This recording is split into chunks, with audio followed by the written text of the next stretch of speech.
Hello and welcome back to Kaizen classes. Uttarakhand current affairs का नया lecture discuss करेंगे।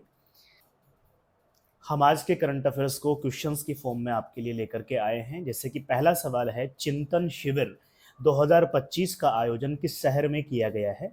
पूछा गया है चिंतन शिविर 2025 के बारे में। ऋषिकेश में, हरिद्वार में, देहरादून में या फिर पिथौरागढ़ में। आपको सही उत्तर को मार्क करना है। अगर इसके सही उत्तर की बात करें तो इसका सही उत्तर है सी यानी देहरादून। चिंतन शिविर 2025। जरा इसका डिटेल देख लेते हैं।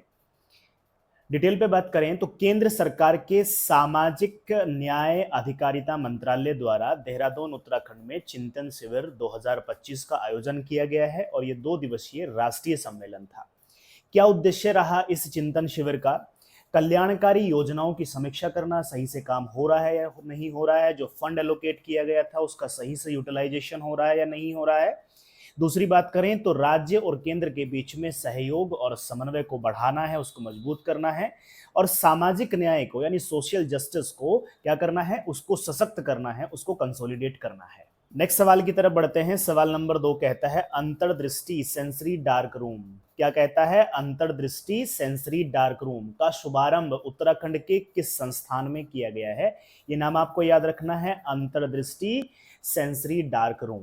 कहां पे किया गया है इसका शुभारंभ? तो 4 ऑप्शन हमारे सामने हैं। उत्तराखंड ओपन यूनिवर्सिटी हल्द्वानी में, राष्ट्रीय दृष्टि दिव्यांगजन सशक्तिकरण संस्थान देहरादून में या फिर आईआईटी रुड़की में, और लास्ट ऑप्शन है भारतीय वन अनुसंधान संस्थान देहरादून में। आपको बताना है अंतर्दृष्टि सेंसरी डार्क रूम का शुभारंभ कहां पर हुआ है। अगर इसके सही उत्तर की बात करें तो इसका सही उत्तर हो जाता है ऑप्शन बी यानी राष्ट्रीय दृष्टि दिव्यांगजन सशक्तिकरण संस्थान देहरादून में। अंतर्दृष्टि सेंसरी डार्क रूम की अब इसके बारे में डिटेल पढ़ने से पहले हम आपको एक छोटा सा ओवरव्यू दे देते हैं। सरकार ने क्या किया है कि जो लोग दृष्टि बाधित होते हैं, जो लोग आंखों से देख नहीं पाते हैं, उनके पेन को या उनकी समस्याओं को महसूस कराने के लिए उन्होंने एक डार्क रूम बनाया है और उसमें जो व्यक्ति देख पाते हैं उनको अनुभव कराया गया है कि ना देखने वाला व्यक्ति किस तरीके की समस्याओं का अनुभव करता है, वो इसमें दिखाया गया है। बेसिकली अगर आप देखेंगे तो कहीं ना कहीं सामाजिक सहयोग को बढ़ावा देने की बात है एक तरीके से। तो उत्तर हो जाता है सेकंड वाला। अब हम इसका देख लेते हैं एक डिटेल। क्या कहता है? अंतर्दृष्टि एक अनोखा समृद्धि अनुभव। दृष्टि दिव्यांगजन सशक्तिकरण संस्थान देहरादून ने राष्ट्रीय दृष्टिहीन संघ नई दिल्ली के सहयोग से अंतर्दृष्टि एक अद्वितीय संवेदी अंधेरा कक्ष का उद्घाटन किया। इस सेंसरी डार्क रूम का मुख्य उद्देश्य जनता को दृष्टिबाधित व्यक्तियों के जीवन अनुभव से अवगत कराना था। तो ये हो जाता है अंतर्दृष्टि सेंसरी डार्क रूम। नेक्स्ट सवाल की तरफ बढ़ते हैं। सवाल कहता है हाल ही में उत्तराखंड में संस्कृत विश्वविद्यालय में पढ़ने वाली बालिकाओं के लिए कौन सी छात्रवृत्ति योजना शुरू की गई है? कौन सा विश्वविद्यालय है? संस्कृत विश्वविद्यालय है।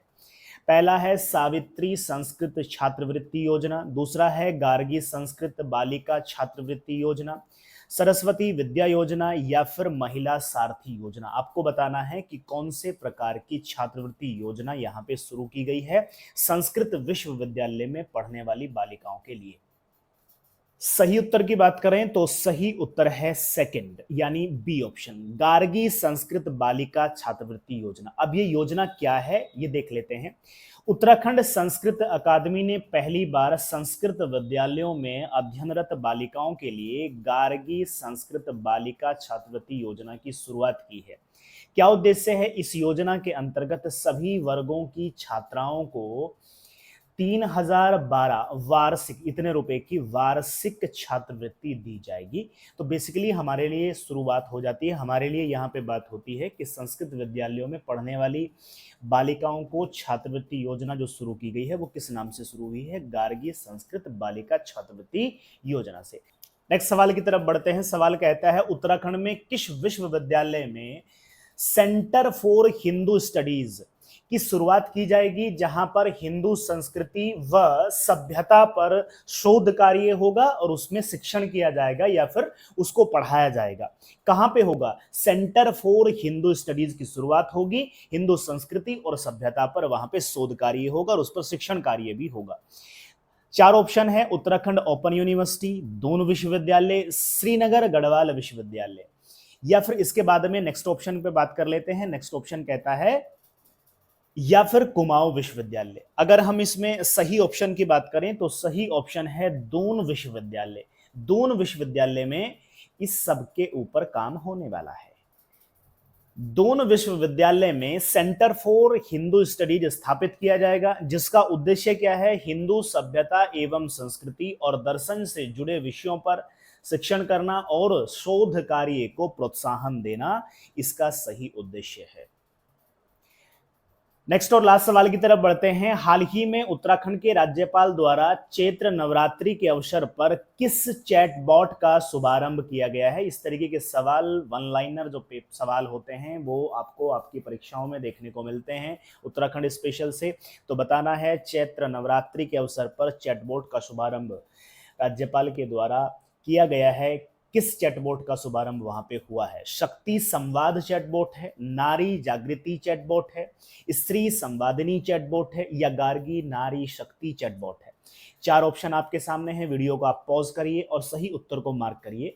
अगर आप सही उत्तर की तरफ मार्क कर रहे हैं और सही उत्तर को जानना चाह रहे हैं तो सही उत्तर है 4th, यानी गार्गी नारी शक्ति चैटबॉट का चैत्र नवरात्रि के अवसर पर क्या किया गया है? शुभारंभ किया गया है। व्याख्या की बात करें तो उत्तराखंड के राज्यपाल लेफ्टिनेंट गुरमीत सिंह ने चैत्र नवरात्रि के पावन अवसर पर गार्गी नारी शक्ति चैटबॉट का औपचारिक लोकार्पण किया।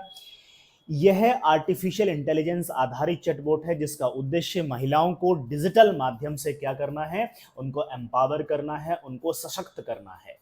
ये हो जाता है उत्तराखंड करंट अफेयर्स का एक छोटा सा लेक्चर, पर इसमें दिए गए 5 के 5 सवाल और उनकी व्याख्याएं आपके लिए आगामी परीक्षा में बड़ी महत्वपूर्ण होने वाली हैं, तो इसको आप ध्यान से देख करके जाएंगे।